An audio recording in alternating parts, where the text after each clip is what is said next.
महाराष्ट्र शासनाच्या मुख्यमंत्री माझी लाडकी बहीण योजनेअंतर्गत लाभ घेणाऱ्या सर्व पात्र लाभार्थ्यांसाठी ई-केवायसी प्रक्रिया अनिवार्य करण्यात आलेली आहे. चला तर जाणून घेऊया ई-केवायसी प्रक्रिया कशी करायची ते. सर्वप्रथम गूगलवर www.ladkibahin.maharashtra.gov.in हे अधिकृत पोर्टल उघडा. फॉर्म उघडल्यानंतर पॉपअपवर क्लिक करा. आपला 12 अंकी आधार क्रमांक व कॅप्चा टाका आणि मी सहमत आहे या पर्यायावर क्लिक करा. आधारशी संलग्न मोबाईलवर आलेला OTP टाका आणि सबमिट करा.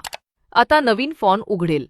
ज्या लाभार्थ्यांनी अर्ज करताना वडील किंवा पतीचा आधार क्रमांक वापरला आहे त्यांनी तो 12 अंकी आधार क्रमांक व कॅप्चा कोड भरावा व मी सहमत आहे क्लिक करावे. त्यावर आलेला OTP टाका व सबमिट करा. OTP सबमिट केल्यानंतर नवीन फॉर्म उघडेल. तिथे जात प्रवर्ग हा पर्याय दिसेल. त्यावर क्लिक करा व आपला योग्य प्रवर्ग निवडा. खाली क्रमांक 1 आणि 2 असे 2 पर्याय दिसतील. या पर्यायातील माहिती काळजीपूर्वक वाचा. योग्य पर्याय निवडा व सबमिट करा. सर्व माहिती अचूक व पूर्ण भरल्यानंतर डिक्लेरेशन फॉर्म दिसेल. यानंतर स्क्रीनवर आपली ई-केवायसी प्रक्रिया यशस्वीपणे पूर्ण झाली असा संदेश दिसेल.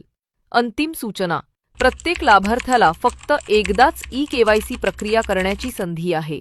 त्यामुळे सर्व माहिती बारकाईने व अचूक भरा.